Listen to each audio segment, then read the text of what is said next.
HSPTO எக்ஸாமில் second rank, state level second rank வாங்கியிருக்கேன். நான் இங்கே வெரண்டா ரேஸில் ஆன்லைன் பேட்சில் ஜாயின் பண்ணேன். எனக்கு வெரண்டா ரேஸில் ஜாயின் பண்ணவும் தான் ஒரு புது மோட்டிவே வந்துச்சு. எனக்கு படிக்கலாம் டைம் கிடையாது, ஃபேமிலி உமனாக இருக்கனால எனக்கு பசங்களை பார்க்கணும், ஃபேமிலி எல்லாமே இருக்குது. யாரும் எனக்கு ஹெல்ப் எல்லாம் பண்ணலை. ஆன்லைன் பேட்ச் மட்டும் இல்லாட்டி இந்த நிலைமைக்கு என்னோட இந்த பொசிஷனுக்கு வந்திருக்க முடியாது.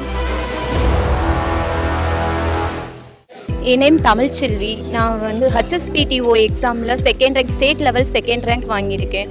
நான் இங்கே வெரண்டா ரேஸில் ஆன்லைன் பேட்சில் ஜாயின் பண்ணேன். செப்டம்பர் மந்த்து தான் ஜாயின் பண்ணேன். அங்கே கோச்சஸ், அங்கே ரொம்ப கோச்சிங்லாம் எல்லாம் நல்லா இருந்துச்சு. மென்டார்ஸ் எல்லாமே ரொம்ப சப்போர்ட் பண்ணாங்க. மகாநவீன் சார் தான் என்னோட மென்டார். அவர் அவ்வளோ நிறைய எனக்காக சப்போர்ட் பண்ணாங்க. ஒரு ஃபேமிலி உமனாக இருந்து எப்படி நம்ம அதை ஓவர் கம் பண்ணி வர்றதுன்னு பெரிய கஷ்டம்.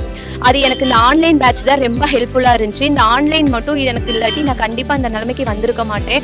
எல்லாத்துக்கும் ஃபோன் ரொம்ப மோசம்னு சொல்கிறாங்க. எனக்கு ஃபோன் தான் இந்த லெவலுக்கு வந்ததுக்கு காரணம் ஃபோன் தான். நான் 2015 தான் நான் முடித்தேன் என்னோட காலேஜ் பாஸ்ட் அவுட். அதுக்கப்புறம் நான் ஃபேமிலி உமன் ஆகிட்டேன். அதுக்கப்புறம் எந்த டச்சும் எதுவுமே இல்லாமல் தான் இருந்தேன். எனக்கு வெரண்டா ரேஸில் ஜாயின் பண்ணவும் தான் ஒரு புது மோட்டிவே வந்துச்சு.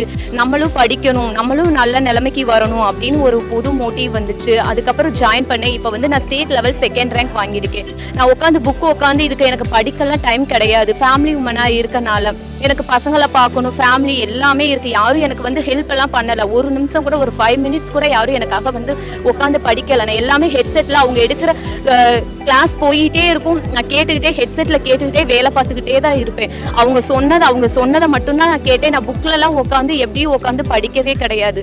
அவங்க ரொம்ப சப்போர்ட் பண்ணாங்க. என்னோட மென்டார் மகாநவீன் சார், அவரும் எனக்கு நிறைய சப்போர்ட் பண்ணாங்க. ஒரு ஆன்லைன் பேட்ச் மட்டும் இல்லாட்டி இந்த நிலைமைக்கு என்னோட இந்த பொசிஷனுக்கு வந்திருக்க முடியாது. இந்த வெரண்டா ரேஸ்க்கு எனக்கு ஒரு ரொம்ப தேங்க்ஸ்.